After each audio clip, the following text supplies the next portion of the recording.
Hey there, Autism Fitness founder Eric Chessen, leading the movement for movement and bringing you another edition of the timely Autism Fitness Tuesday training that you can watch even if it's not Tuesday. Anyway, in this edition, we're going to be talking about a question that comes up quite often, especially during the Autism Fitness certification, which is around the dynamics of group or class programming. Now, in a one-to-one situation, you obviously want to know your athlete's PAC profile. If you are unfamiliar with the PAC profile, it is the standard operating system of everything that we do in Autism Fitness. It's physical, adaptive, and cognitive. Those are the three pillars, the three foundations, the three areas of skill and ability that we are always assessing so that we can address it in our programming. There have been other videos that I've done about the PAC profile. I highly recommend you check those out so you can become more acquainted with the system and how it works and why the methodology is so successful. In this edition, we're going to be talking about group or class trainings because as soon as you have more than one individual, you're going to have exponential variables as they relate to physical capability, as they relate to motivation and reinforcement and engagement. And of course, you're going to have different cognitive capabilities as well. Now, I should point out that in autism fitness programming, when we talk about the cognitive aspect, that's the C in the PAC profile, we're talking about two distinct capabilities. We're talking about neurological, which memory and communication and processing. And then we're talking about the neuromuscular, kinesthetic awareness, proprioception, and all of these things that are often misused, but we use them in a very direct and meaningful way in our programs here. Sometimes kinesthetic awareness can mean everything and nothing at the same time. So we want to keep those definitions operational and concise and poignant and usable. Anyway, enough of getting off onto a tangent, back to group and classes. So I'm going to break down group and class programming from the perspective of the PAC profile. So physically, the exercises that we use are not going to change much if we're talking about our foundational exercises. So if the objective of the class or the program is to develop general strength and stability and motor patterning that can be generalized to activities of daily living, then that follows the basic autism fitness model. And that's what we're going to be implementing. And we don't have to change much whether we're working with one individual or numerous individuals. So the exercises themselves, the way that we structure a program, starting with our warm-up and then going to power and then going into our strength exercises. Again, these are all things that you get in the Autism Fitness certification. Those don't change very much. I'll come back to program structure in a little bit. So physically, it's not like we have a complete world of difference when we're programming for groups versus individuals. Same exercises applied a little bit differently, but in the same order. Adaptively, now here's where it gets a little bit more interesting because you're going to have different profiles. You're going to have athletes who are more motivated than others to participate. You're going to have an athlete who is motivated to follow every direction and every cue that you give them.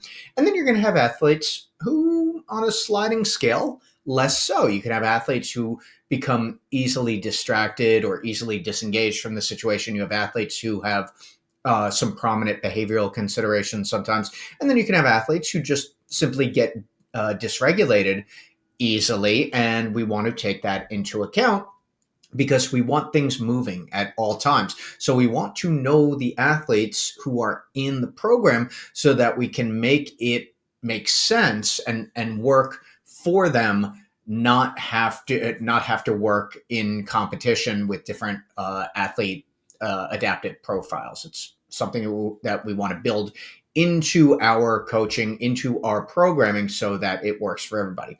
And then finally, cognitive is all about the coaching and cueing. So some athletes are going to be able to follow your direction. So when you're developing this curriculum and you're starting to demonstrate to the athletes each exercise in Autism Fitness, we follow our label, demo, do, and cue mantra. So we're always naming the exercise and then showing the athlete and then allowing them to do it so we can cue as necessary.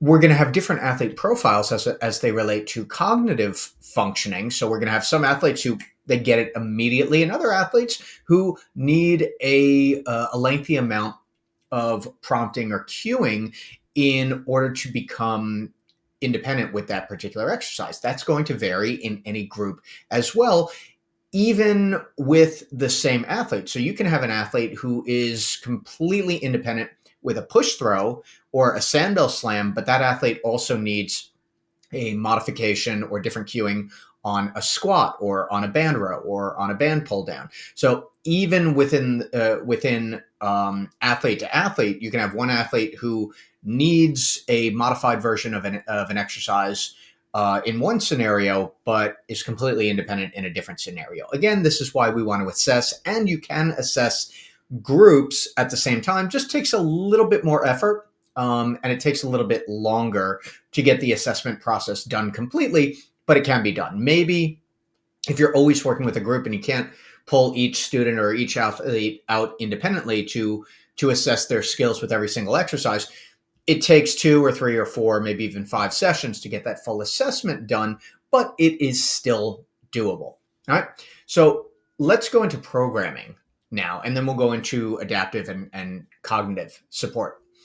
With programming, there are 3, and this is the world of strength and conditioning and fitness in general. So application of the same viable and valid methodologies for the neurodivergent population here. You have 3 main ways that you can structure an exercise program as far as exercise by exercise. You can go with straight sets, which is do a set of squats, take a rest, do a set of squats, take a rest, do a set of squats, take a rest. Straightforward, linear all the way. Then we have supersets, which is an A and a B exercise. So you can pair those squats with an overhead press, for example. So squat and then overhead press, and then squat and overhead press, and then squat and overhead press, and then move on to the next thing if you're doing 3 sets. And then we have circuits. So a circuit is 3 or more exercise, and usually with groups and classes, we set up stations. So we have a sandbell slam in one station, and then we have a medicine ball push throw in the next station, and then we have a scoop throw in the third station, and the athletes rotate around, right? So with group programs or class programs in particular, we're usually not going to go towards straight sets, because both for the availability of equipment and the ability of a coach to be able to cue everybody who's doing everything at the same time, it probably isn't going to be the most convenient or the best possible situation or setup for that would be conducive for successful outcomes, because we don't want to be able to we don't want to cue or coach everybody at the same time doing the same thing. Supersets are a much better option, also depending on equipment. Here's what I mean about that. So you can have 2 athletes doing hurdle steps and then another 2 athletes doing overhead band walks as part of their warm-up. And if your 2 athletes who are currently doing hurdle steps can both do the same height hurdle, then great. They can just do those and then move over to the overhead band walk. If those athletes need 2 different heights of hurdles, one athlete needs the 6-inch hurdles, the other athlete needs the 12-inch hurdles, then you just need 2 sets of hurdles, because we don't want the exercise to be too challenging for one athlete and too limited and not challenging enough for the other athlete. We want everybody to be able to perform the exercise at their current level of ability and produce just enough of a challenge that they move better, become more powerful, get stronger. That is the beauty of a linear periodization model, which comes into play much more with strength than it does with warm-up and mobility and power. But still, nonetheless, we want to meet the athlete where they're at with their current level of ability, whether we're talking about a mobility and locomotion warm-up exercise, or we're talking about a true strength exercise. So the superset option is really good if you have enough equipment and space to support that situation. The circuit option is usually the best, especially when we're talking about adapted PE programs, because in this scenario, it is beneficial both to the athlete, and to the coach as well. Let's talk about circuits with respect to strength exercises. So we can have our squatting station, we can have our pressing station, we can have our heavy carry station, and then we can have our band row station as well. You can have 4 or 5 or 6 or 7 athletes going around at the same time. Some of them are going to be trading off with a particular exercise. This works particularly well with the carry, so the farmer's walk or the heavy carry, where you're trading off the object with a partner. In this situation, you have each athlete doing something different. So you as the coach can either be in the middle of the room watching and making sure everybody has what they need, and as far as coaching and input and feedback. And at the same time, when everybody switches, you can also either progress or modify the exercise as needed. So it becomes a really good option for group sessions because you can coach individually and there's no bottleneck because everybody is doing something, one of those exercises at the same time. The bottleneck gets into the issue of adaptive functioning. So coming back to different profiles as they relate to adaptive functioning or motivation or dysregulation in some cases, some of our athletes are going to go all the way through for that entire 35 or 45 or 55-minute session. And then some athletes are going to get off task or they're going to get dysregulated relatively quickly. We don't want to have to stop the entire session because one athlete may need a break or may need some type of self-regulatory a couple of seconds to self-regulate. So we want to take that into consideration. Some of our athletes are going to need visual schedules. Some of our athletes might need a break card, and they hand it to you, and you say, "Oh, it looks like you need a break right now. Go ahead and take a break." So the session goes on. Each athlete gets what they need out of that session from the perspective of one athlete needs a break every 2 or 3 minutes. The other athlete needs one break the entire session, and they're taking it when they're transitioning. Another athlete has difficulty with a transition from a break back to exercise, or they have difficulty transitioning into the room when we're just about to start our fitness or adapted PE session. And then after 5 or 6 or 7 minutes, they're totally fine. If we structure the environment and we structure the programming around the fact that we know we're going to have different athlete profiles, then it's going to be much more beneficial, much more meaningful, and we're going to have better outcomes for everybody, including the coach, because your frustration level is going to go way down, right? So the third element of this is the cognitive, and a lot of that comes down to the language that we're using and the verbal coaching. And as I've mentioned in many videos and many articles and all sorts of things that I've either written or videoed or spoken about, the biggest mistake that is made in coaching is overcoaching, using way too much language when you are trying to convey what the athlete needs to be doing and how they need to be doing it. So imagine that happening, and you may see this with 2 or 3 or 4 or 6 different athletes. It's a lot of language being thrown around, and it's going to land for some and not land for others.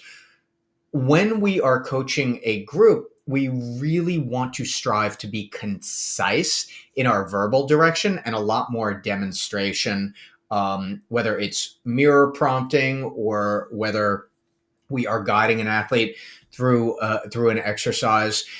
The big deal here is not losing your voice in the entire process. So when we are able to use consistent and concise and clear communication, I think that's 4 C's right there. I think they still make iced tea.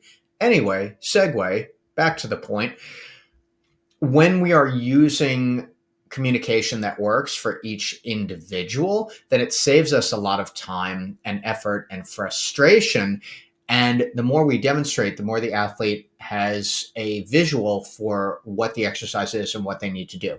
We can also use behavior-specific praise with each athlete, because when we're using that general praise with a group of 4 or 5 or 6 and saying, great job, nobody knows who's doing a great job. So we want to be specific when we're giving feedback to our athletes as well. That is the magic of, well, it's not really magic, it's science, of behavior specific praise, especially in a group program as well. So those are some important considerations around group and class programming. Again, the Autism Fitness PAC profile is developed both for individual and group or class programming. You're just extending its use to multiple athletes who are in that session. I am Eric Chessen, founder of Autism Fitness, leading the movement for movement. If this has been helpful for you, please definitely subscribe to the Autism Fitness here, and share it with someone whom you might think it might make a difference for ending a sentence in a preposition or with a preposition. And if you're ready to become an Autism Fitness Certified Pro, head on over to autismfitness.com. You can get certified anywhere in the world and then attend your virtual or in-person practical on select dates, and in the case of on-site, select locations. Thanks for watching, and I will see you again with another Autism Fitness Tuesday training.